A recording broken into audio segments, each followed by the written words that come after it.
I thought he had a collar around my neck and was holding me on a retractable leash, always reeling me back in, come back home, come back into, his servitude. But it was me. And when I finally unclipped that collar and said, no more, I'm done with this. I am my own person. Guess what? I can choose what I want to eat and what I want to read and what I want to wear and all these things that he had restrictions on. Boy, it was a game changer. Yes. Hey, guys, it is Alison. I am the host of your show, Alison Answers Mission Awake.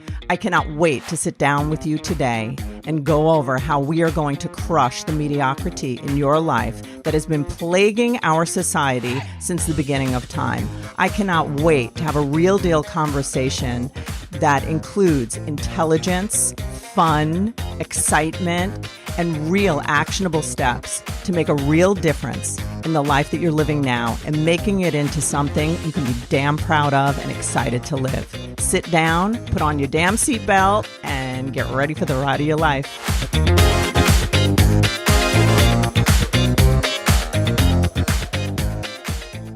Hey, how are you guys today? I have an amazing guest on today that is going to be difficult to listen to and also really, really informative. Her name is Dana Diaz. And Dana is going to introduce the audience, all of you guys, to the topic of narcissism and narcissistic abuse. The issue with that is that narcissistic abuse has been really overused. The term is overused, and the term has been used just to talk about selfishness. And what happens is that when somebody really experiences the trauma of being in a narcissistically abusive relationship, when so much of our culture is talking about narcissism with every difficulty that people have with people who are not treating them properly, it kind of waters it down and it lowers the value and the impact of somebody who's in serious trouble and their voice. So I do want to ask you to really listen in and hear the different incredible insights that Dana will be sharing with us. I'm going to give you a little quick read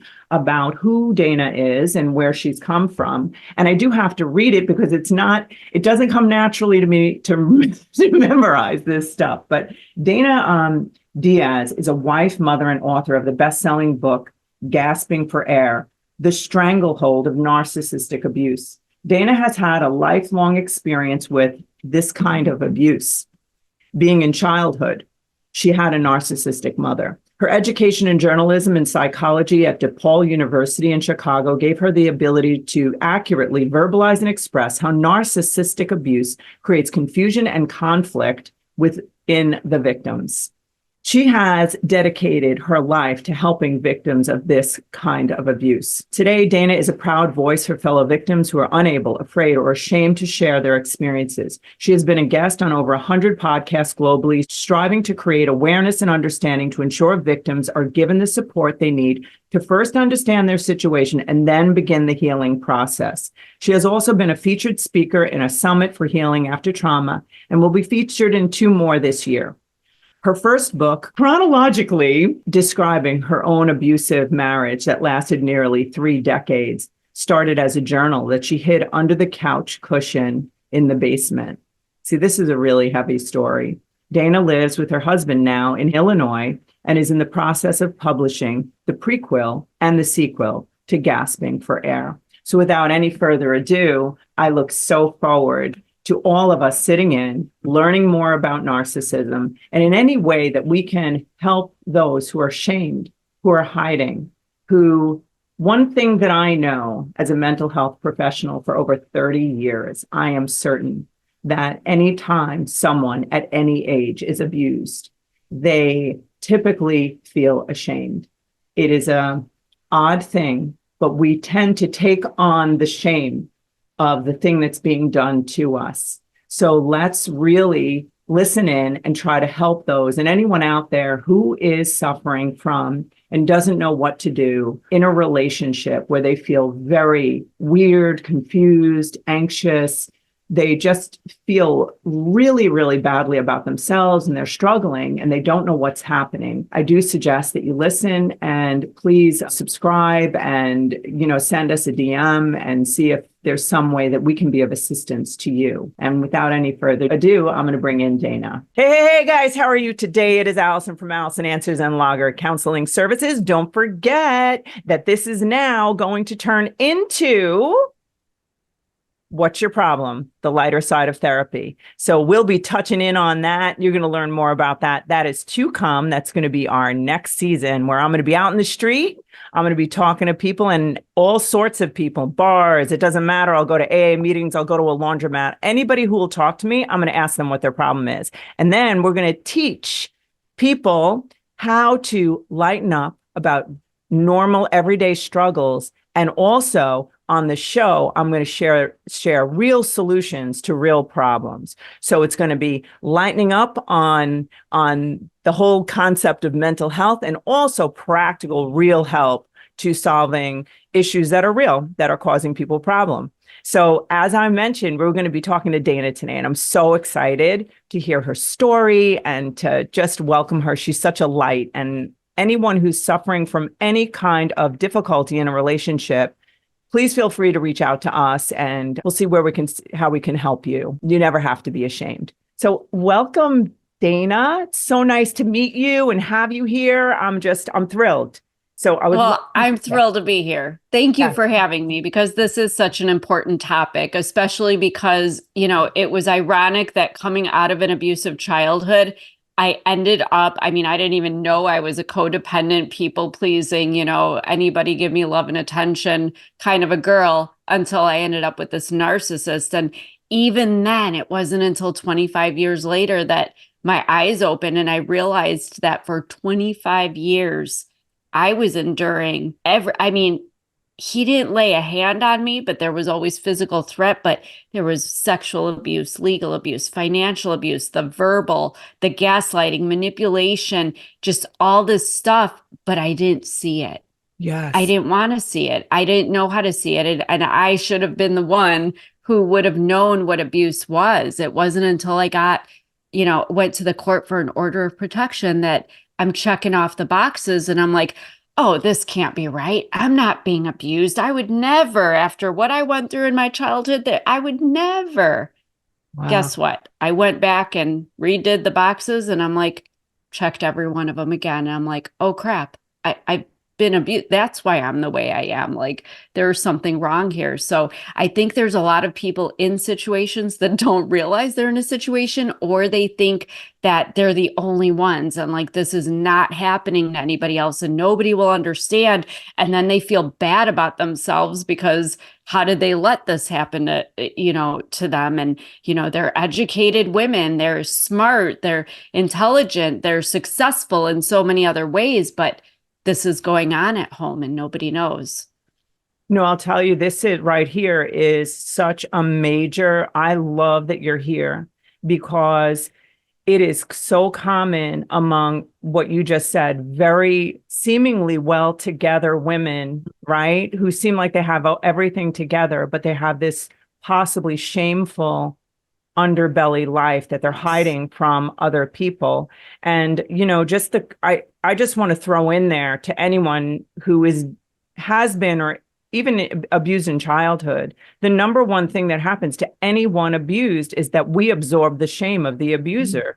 Mm-hmm. We feel like it's us, who we feel dirty. We feel ashamed. I've been sexually abused. I've been in abusive situations. And what we walk away with is that dirty feeling, and you don't want anyone to know. And I'm going to say, I know that there's women listening on here who are pretending to have a nice marriage and hiding in the dark about how and they're hiding from themselves, even knowing how badly they really feel. Right. Well, and that's the total truth, because, even a friend of mine said it, we talk about specifically with narcissists, any abuser, how they wear these masks. People think that I went out on the street and found Chucky with disheveled hair and a striped sweater and a butcher knife and was like, hey, baby, you're my type. You're hot. Not so much. Yeah, I'm not my thing. Maybe for somebody, not for me.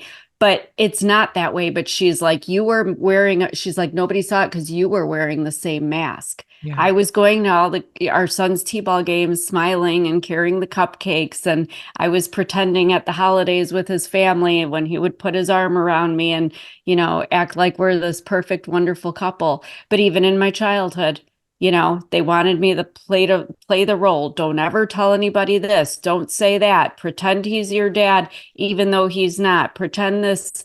And I had to play the role. And when I didn't, I got punished. There were consequences. And so we do learn as victims of abuse to do that. But the irony is, and one of my biggest messages to people is, here's the thing.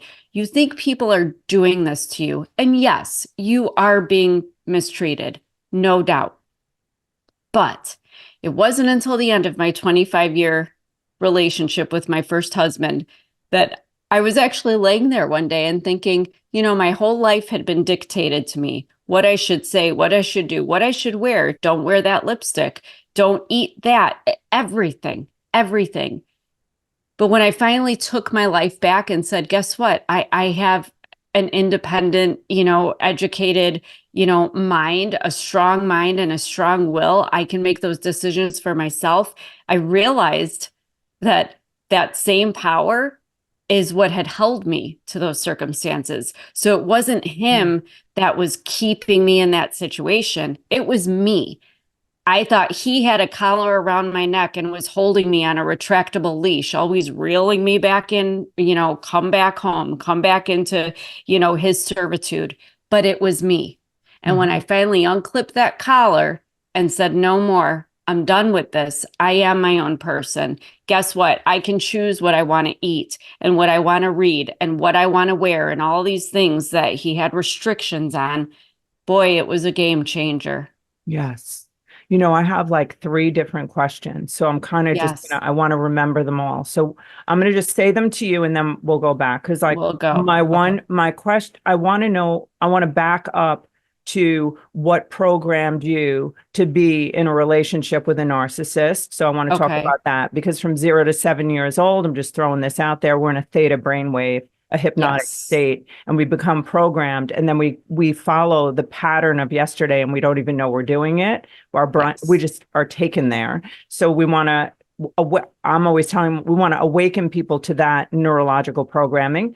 That then the other thing is when you described, because I think about, the little baby elephants, when they put they put the rope around one of their legs on a peg and they just walk in circles at a circus. But then they get to be I don't even know, 2,000 tons. I don't know how much they weigh, but they're huge and they could pull that little sucker out in 2 seconds, but they don't. And they don't. Because from the time they're a baby, they just think they're a prisoner.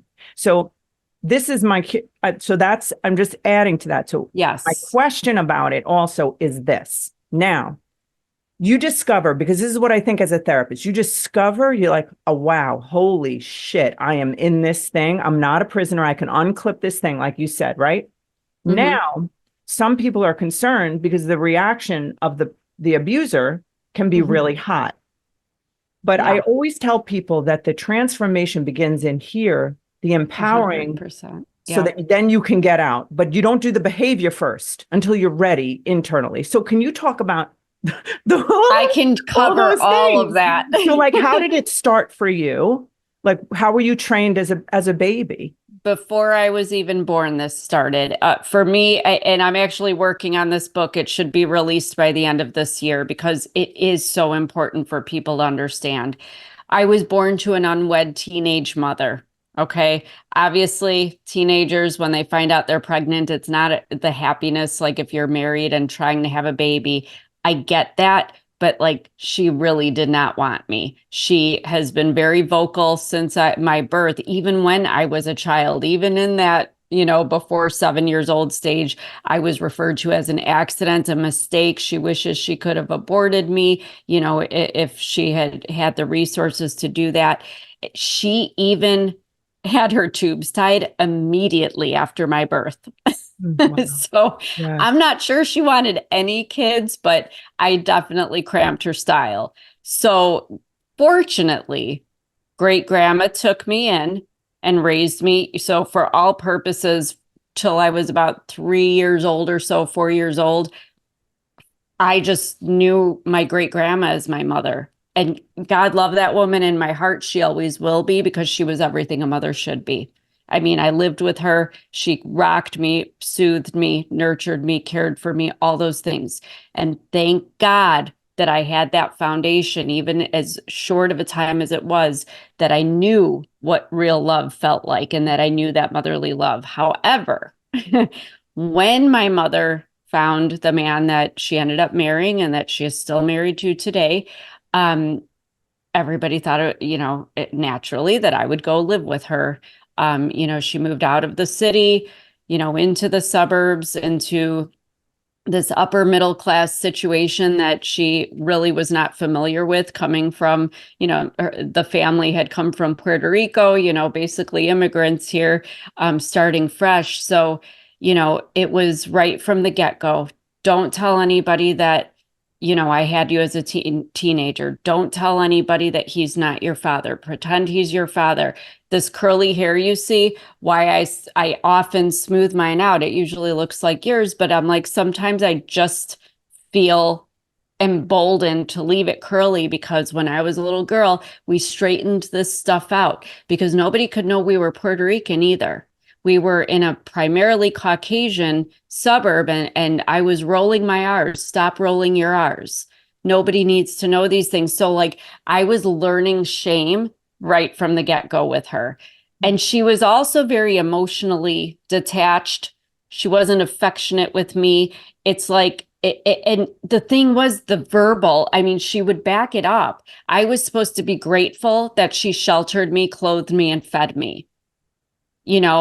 I was given $50 a week to feed myself.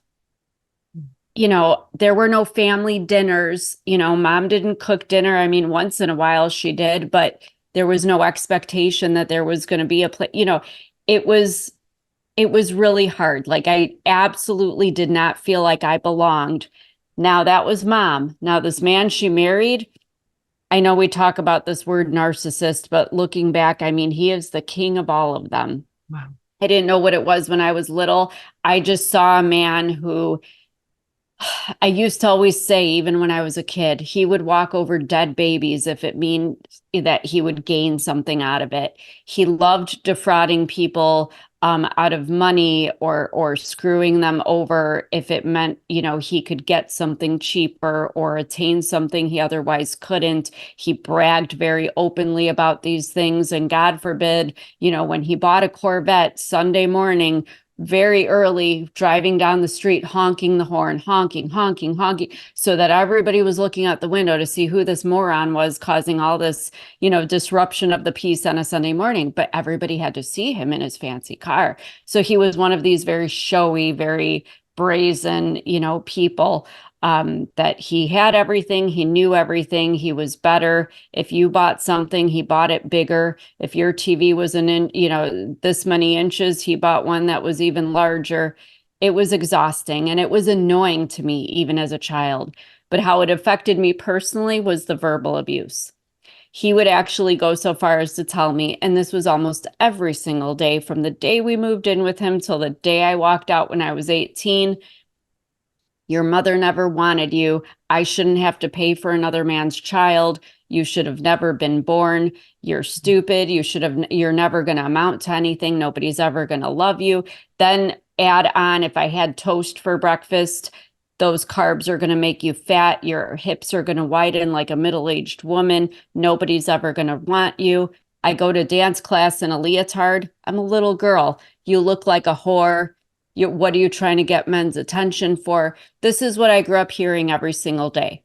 And I was a feisty little thing. I stood up to him because I'd go to my mother and she'd turn her head and say, oh, that's how he is. Maybe if you didn't provoke him, maybe if you didn't this and that. But even standing up to him, what did that get me? That got me the physical abuse.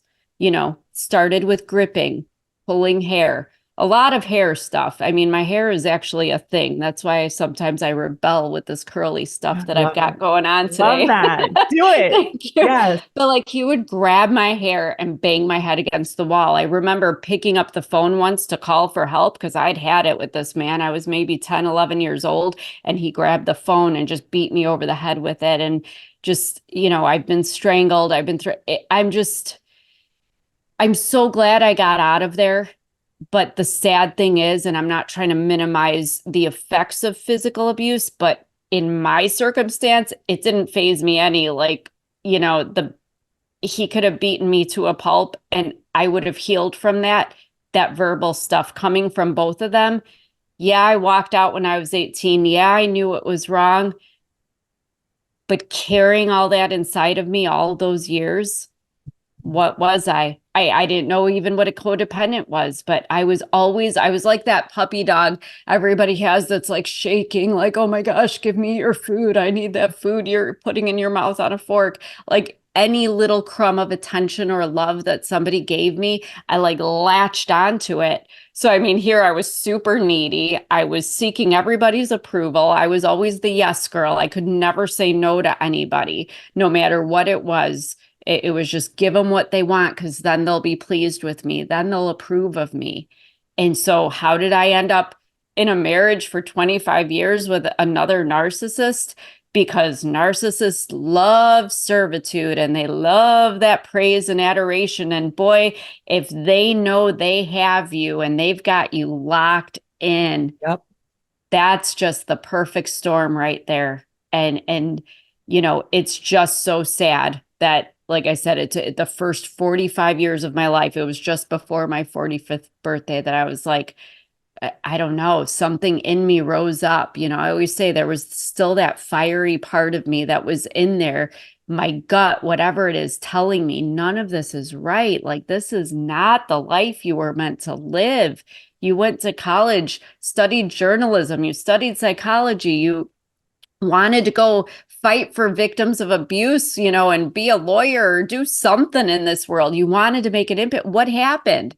I mean, this man had me scrubbing floors and again, no offense to anybody, but I was cleaning houses in some podunk town that he moved us to, in the middle of cornfields, where I couldn't even get a job at Walmart with my college degree. And that's about the only thing that was in this damn town. Wow. And it's not to say that there's anything wrong with cleaning houses, because apparently I was good. I mean, I worked that up to a 6-figure business. I was like, well, if this is what I'm doing, I might as well succeed at it, right? There you go. Yes. But the beauty of that was that is what, he thought he was subduing me and minimizing my potential and minimizing my own sense of self-worth by reducing me to scrubbing toilets and being on my hands and knees washing floors. And guess what? That turned on him real quick, because that 6-figure little empire that I built in this podunk town eventually is what got me out of that marriage, where I could say, I don't care what you take. You can have the house, you can have the stuff, you can have everything. I make more than enough to take my kid and we're done. And that's exactly what I did. I wouldn't give him a penny in it, but we walked out of there scot-free. I didn't have to worry about the financial dependence. I have a question for you. The reason I have this question, I could listen to you forever. I want to tell you, you are such a great, beautiful storyteller. Oh, thank you. I tell you, you are, and there's a spark of life in you that, yeah, like you're going everywhere. I mean, I already know that, and I'm like ready to collaborate with you. But besides that, let me just tell you. Okay. So when I hear that, I just want other people to hear it. There's that. I always talk about an apple seed, like an apple seed. That there is so much information, there's so much shit inside that seed, and it doesn't matter. Like, if that's us, like then when I hear you, that you somehow knew that spark in you, like that part of you, that higher self, I don't know what, but when you said that, I want to know, because I know there's people who are listening and say, and people have done this with me, like, oh, well, I don't have that. Well, you just may not see it yet. You just may not and you didn't maybe see it before, but left foot, right foot, that spark was leading you somehow into this greatness that's there already. Like I can already hear you're an entrepreneur, you're going to create big shit no matter what you do, right? But yeah, no matter where you are, you can do it. But this is my question. And I feel like, in anything, like we work with addictions or whatever, there's this moment. And it could be an experience, it can be an accumulation of moments that build into this awareness of just, wow. Yeah. And that happened. And can you tell us, can you pinpoint it? Oh, yes. Yeah, tell us. Absolutely, 100%. And I will say, though, that the funny thing, it's funny and it's not, but I remember the very first manuscript, the first version of my book that I sent to the publisher, she sent it back. She's like, you say you're done like 50 times, and then you're not done and it keeps going. And I said to her, I'm like, but that's narcissistic abuse or any abuse cycle. Honestly, narcissist or not, is that there's this constant push and pull. Like I felt like I was this hamster, like trying to get away or make some progress or something, but I was always in the same damn place. No matter how fast I was running, I could never get out of it. But yes, the sad thing is it took, and maybe some people need to start journaling to get it out of their mind and actually see it a little more objectively on paper or whatever it is, if you're an artist or through music, whatever.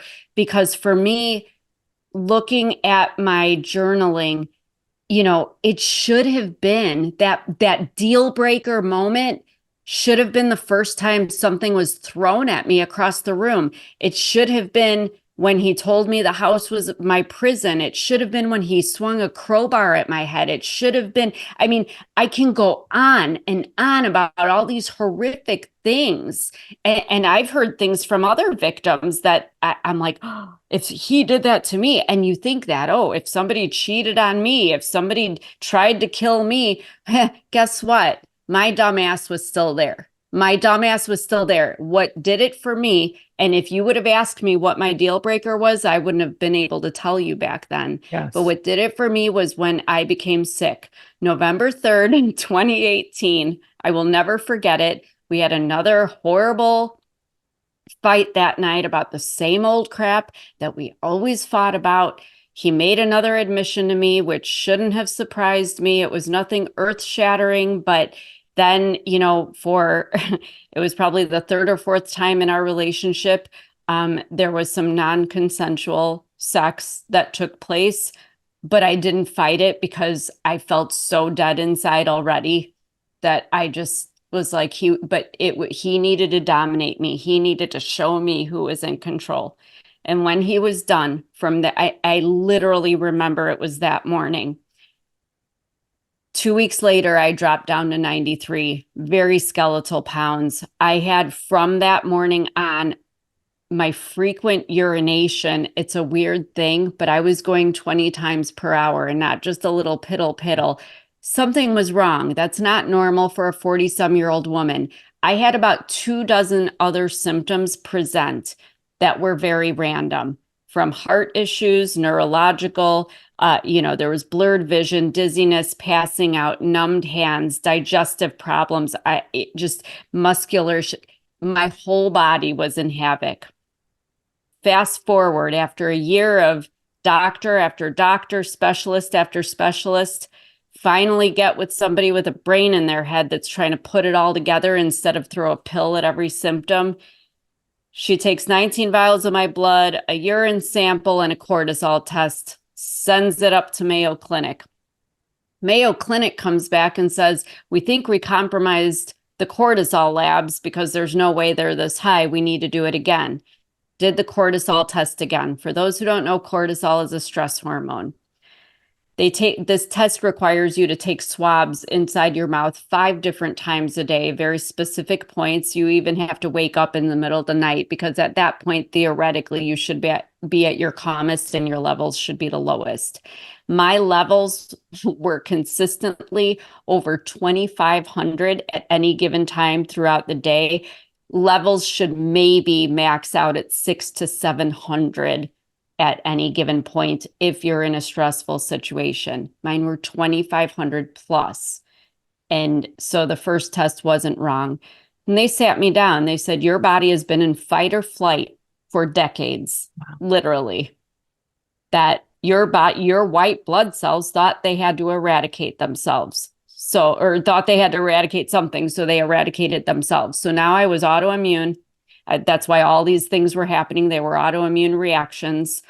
I also developed this lung disease called upper airway resistance syndrome that strangely is classified as a sleep disorder, but the doctor says is like having COPD and fibromyalgia all at once, and anxiety and depression and irritability. I mean, the symptoms of it are so ridiculously unrelated that a lot of doctors miss it completely. Yes. And even the sleeping thing doesn't make sense, but then it does, because something abusers, narcissists specifically like to do, which my ex did, was, boy, he would wait until I tried to go to sleep to start crap up with me, because that's when you're most vulnerable. And especially because if I didn't have contacts or glasses on, I mean, even if I had a weapon, what am I going to do? I mean, I ended up sleeping in my basement with a 2x4 under the knob, because that's how scared I was to go to sleep at night. I was afraid he would come for me and I wouldn't hear him in time.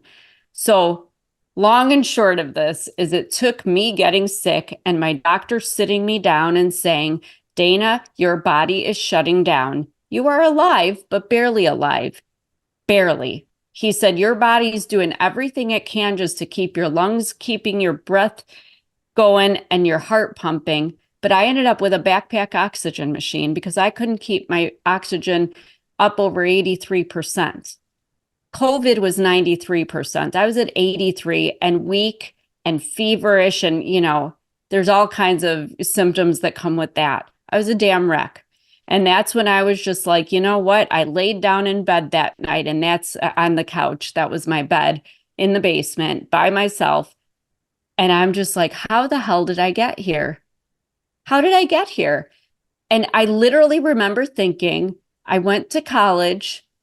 I wanted to become, you know, like fight for the rights of victims and fight for, you know, those who have been abused. And I wanted to be a journalist like Barbara Walters and, like, you know, make some change. And what the hell happened? I wanted to travel the world. I wanted to do so many things. And yet here I was in this house with this man who didn't even want me to work. You know, never mind. I mean, he wanted me to work to make money because he decided he wasn't working anymore the last 4.5 years of my marriage, because it was my turn to, you know, be the breadwinner. That's what he said to me. But, you know, here's a man who minimized everything about me, who I was, who I could be. He dictated everything to me. I didn't even have a smartphone because he didn't like me on the internet. He didn't like me reading books. He didn't even like me going to church. He'd accuse me of screwing the 80-year-old priest. You know, I felt like I was being bound. And that was the moment that I realized it wasn't him, it was me. And I could just as easily get up and walk out. And that was my moment, because unfortunately, once I remembered who I was, once I remembered, no, I'm still that girl that wanted to be a writer and wanted to, you know, use my big mouth to fight for victims and to create this awareness and stand up for everybody. You know, I wanted to still travel the world. I wanted to, and I even wanted to be married, just not to him. You know, I'd rather be married to somebody that didn't want me dead. So, you know, minor details in life. But this is what I'm going to say to people. And this is why I am so vocal about my experience, partially, is because it has only been 3 years and 4 months since my divorce from that man. I experienced the two most violent situations with him after the divorce. Yeah. But I am standing here, and I am standing tall and standing strong and firm in my truth. And since then, in just 3 years and 4 months, I have not only written one book and published it, I have written 2 more that are coming out this year. I have traveled the world with my new husband, who I've known his family almost 20 years, and I've known him for many of those. We went on 9 trips around the world our first year together, 5 the second year. It's diminishing because publishing costs are high right now. But I am married to a man who loves and respects me and treats me like Princess and the Pea. I never in a million years, 3 years and 4 months ago, would have thought I would be standing here and being able to say that any of that had happened, because I had it in my head that after all I had been through, even though I was like, okay, I got to toughen up and be strong and we're going to get out. I was one of these, oh, I'm broken, I'm damaged. And, I could have spent the rest of my life getting disability, laying in bed on some pills for depression, and nobody would question it. Totally justified, right? Yep. But here's the thing. That's not life. That is not life. And in my heart, that's not the life I wanted to live, because what the hell is the damn point? And that is why so many of us in the situation, we don't know that there's a way out. We don't see that way out because we don't think there ever would be. People are thinking, oh, I'm 50 years old. That's nice that that happened for you, but that'll never happen for me. Bull crap. You have to make the decision. I'm going to tell you what, I was on a podcast last year with a man, 80 years old, and he had a very inspirational story himself, but he said at 80 years old, he decided he was going to publish 1 book a year the rest of his life. He is 83 and has published 3 books so far. Love it. I don't care who you are. I went from scrubbing toilets to now I'm on podcasts all over the world. I'm publishing books. I'm meeting some of the most amazing people I've ever met. I don't care what you have and who you are and where you are. If you make the decision to do it, go get it. Don't let anybody minimize you or tell you you can't, never will be, not worth it. You are, and you can, and you will, if that's what you want to do.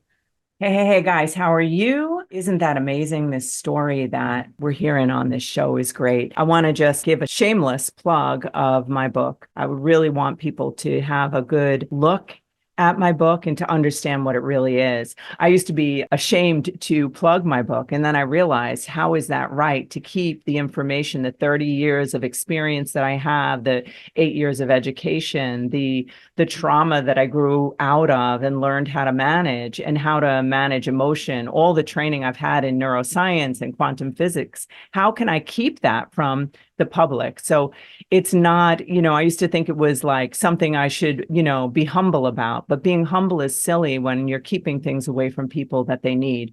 So what I want to tell you about my book, and I hope that you do get it, because I think it will really help you. I've gotten a lot of tremendous feedback about my book and that it's really, really of great value to a lot of people. And what it is, it's an interactive read, and there's inside of it, there's journal entries. So as I'm teaching and going through the book and teaching you how to create the life you want by understanding how you're wired, how your thoughts, feelings, how your words, how thoughts are things, and the neuroscience behind it, and how we are programmed from the time we're 0 to 7 years old to live a life of mediocrity or a life of poor design because of meaning that we attached to events when we were children that just became our programming. What I want to tell you is that there is a way out, and it's a simple way. It's very simple. I believe in the simplicity and the grace in healing, and that it doesn't have to be a big work. So I would love it if you'd get my book. It's a best-selling book on Amazon, and it's my first. And I encourage you to get it. It's called The Wake Up Call, an interactive read for building the life you want. I don't think you'll be disappointed. Thanks so much for being on the show, and let's get back to it. You know what I love? And I'm so glad you said this last piece that you said, because I was thinking when you're saying it, like in the mind of someone who's in that kind of a situation, or even a situation, let's say a less severe situation. Because a lot of times people will say, oh, well, it wasn't that bad for me, or yes, I'm not as spunky or as smart as Dana, or, I can hear the words in people's minds right now, how they're like making this not legit for them, and I know I would have done that too, listening to you. I'd say, oh, well, I don't have what she has. Right. So I just want to speak to that. Right. Yeah. Yeah, absolutely. I mean, I joke around that I have a Cinderella story, but I mean, literally, I went from scrubbing toilets and being on my hands and knees to, it's funny because I got out of my car yesterday meeting some people, like real life people, not author people, but I have like this alter ego that's like real life Dana versus the Dana everybody else gets. And I just remember getting out of my car and the person goes, I didn't know you were a famous author. And I'm like, I didn't know either. I mean, I'm certainly not famous, and fame is not the goal, but people they don't even realize that, I'm just me. I'm just a regular person, like they are sitting at home doing whatever they're doing. If I can do this in Podunk, USA, and come out of cleaning houses to now, I am just living the life I want. And your dreams, your ideal life doesn't have to be so, whatever you would want to call mine, but maybe your goal is just getting out of that situation, or moving to a different state to be closer to your family. Maybe it's just you want to have a baby, and whatever it is, like they don't have to be like these dramatic things like I'm talking about, but whatever that little thing is. I mean, my book started as a journal, and that journal, it's kind of sad, as I was keeping it because this man he told our neighbors he was planning to kill me. And then COVID hit, and I'm stuck in the house with this maniac, and he was aggressive and he was hostile, and I was terrified. I thought he was going to kill me and make it look like an accident. And who would know? Because we're in the middle of a pandemic and nobody can go anywhere. So I started keeping a journal because I thought, well, if something happens, I need people to know what's going on in this house, because they certainly wouldn't have known it otherwise. Wow. So I mean, if you want to write poetry, write poetry. You want to help people, start by donating food to your local food pantry, whatever it is. Like, there's so much opportunity out there. Nobody starts big, nobody starts on top, but work your way. You are entitled to everything everybody else feels that they're entitled for. And especially if you're in a situation, you owe yourself that. Give yourself a little credit. But also, I will say, I made a post about this on social media yesterday, is remind yourself that to take a break.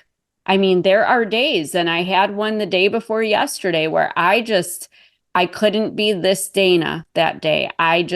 Something triggered a thought in me that took me back, to those times that, even though I feel like I'm so far in my healing journey, every once in a while, something will get me. It'll creep back up. And it just really got me. And I just was not in the right headspace where I felt like I could stand up and very realistically, tell people, oh yeah, do this and be strong and it's okay. Because I was not okay. But the thing is, take the pressure off of yourself. It's okay that you didn't see this person coming. It's okay that you've tolerated what you've tolerated. It's okay to take a break and not be who people expect you to be once in a while.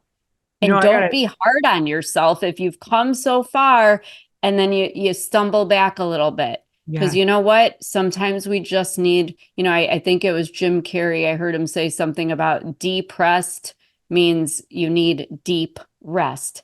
Take a nap. That's what, right? I crawled into bed that day. I took a nap. I woke up, apologized to my husband for, going back to some of my old thoughts and my old ways. But I'm like, I'm back. I'm back.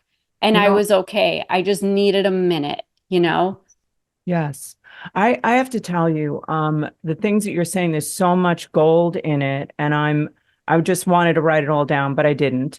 And what you're saying, there's so many important things. I'm going to say the thing that stands out right now is this thing where you describe, because I want to say this also to people, like, I'm a 30-year overnight success.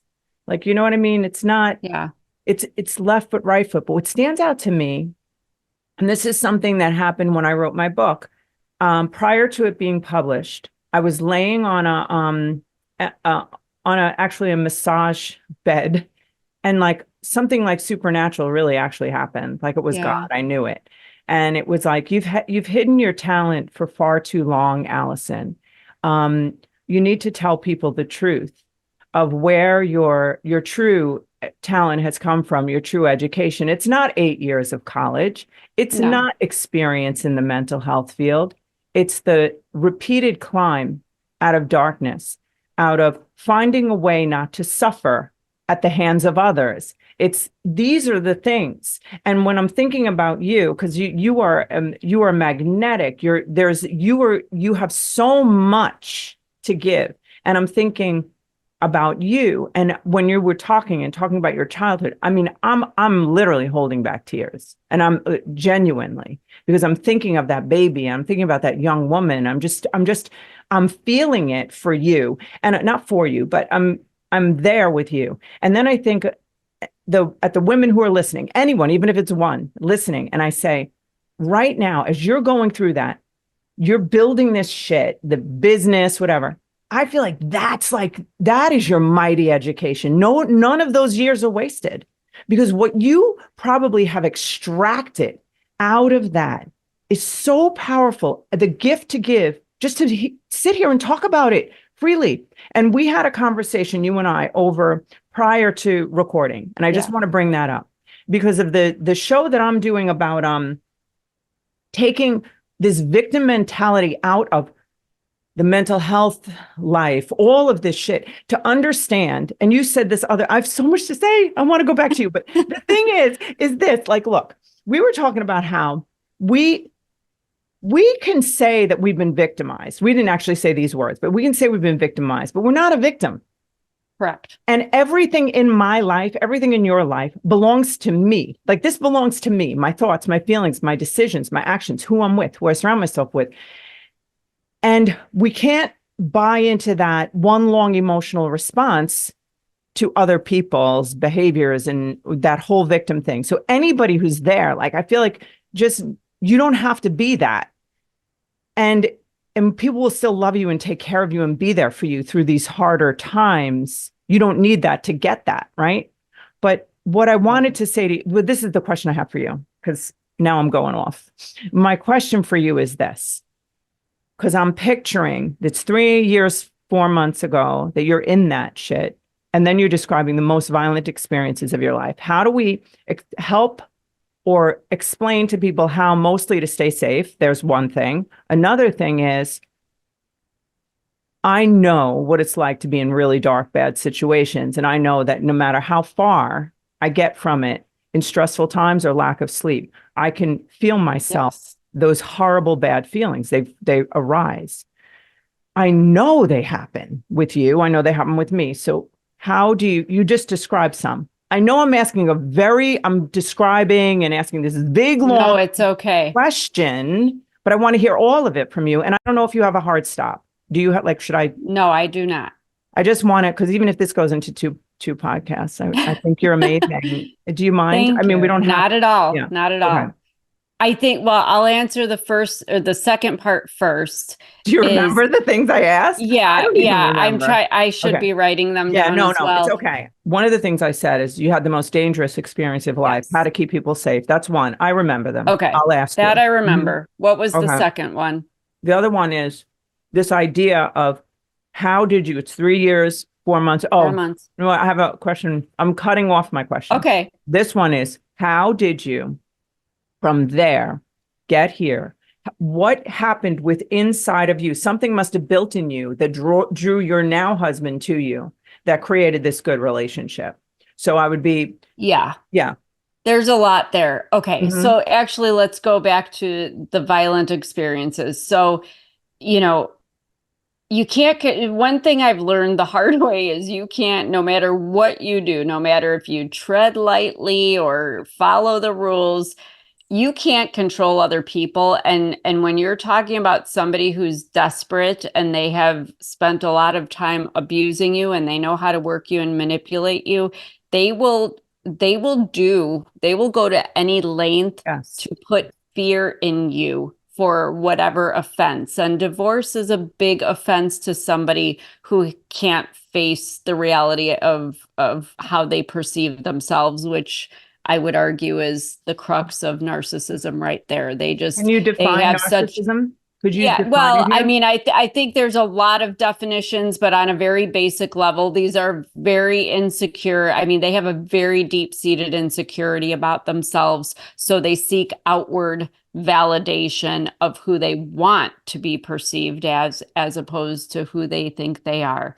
And some of them will do it more outwardly, as my stepfather telling people how great he is and how wonderful and all he has, so that people will just think, oh, look at you, you're so fantastic. Versus my ex, who was more that covert narcissist. I always say he had that, I call it the Eeyore complex, like Winnie the Pooh's Eeyore, Yeah. the slumped head and shoulders, poor me, nothing good ever happens to me. Where then, he sought for, he kind of baited people into pumping him up. And, here I was thinking, if I pump him up, he'll like me better. He'll love me. He'll treat me nicer. And yeah, it didn't work. I tried for 25 years and nothing ever worked. So these two violent incidences, I learned the hard way, nothing's going to stop this man. I mean, he was stalking me. He was definitely trying to scare the hell out of me to make sure that I knew that I had offended him and that I was going to pay for it. The best thing that I did, unfortunately, my biological father is a retired Chicago cop, so he was very worried. Because, we do see, not just on the news, but you watch these shows, 48 hours, whatever, these true crime things, more times than not, the person that ended up dead, I mean, there was plenty of, evidence to show what was going to happen. And these are oftentimes narcissists that, are the perpetrators. And so the one thing that I was told was cameras. And God love our technological world, where you can go on Amazon now and buy the blinks or whatever, Ring doorbells, everything. I had a 4-acre property with 5 structures. So it was a little harder, but for $100, I could put up a few cameras everywhere that dinged my phone. Unfortunately, they were not up until after the 2 offenses, but those served basically as an invisible fence. They were like you get an invisible fence for your dog, and if they go past the boundary, they get shocked. That's sort of what they served. Once I had them up, I don't know when he saw them. I don't know when he knew about them, but boy, things sure got real quiet once he realized he was going to be recorded if he came up anywhere near me. So that was the biggest thing. Spend the $100, finance it, put it on a credit card if you don't have $100, because if it's going to save your life, you can't put a price on your life. That's that. The other piece of advice that I always give people, which I did about a year before our, marriage ended, before I even filed for divorce, before I even talked to an attorney, you can go to your Walmart or Amazon, wherever, for $50. You get yourself, it's about the size of a purse, a waterproof, fireproof safe. And you cannot break into this thing. But what you want to put in there is, if you have, when grandma gives you $20 for your birthday, whatever, sock it in there. Tips from work, bonuses, stick them in there. Anything you can. But most importantly, your important documents, whether it's bank statements, birth certificates. I wanted all mine and my son's pertinent information and documents in there, because here's the thing.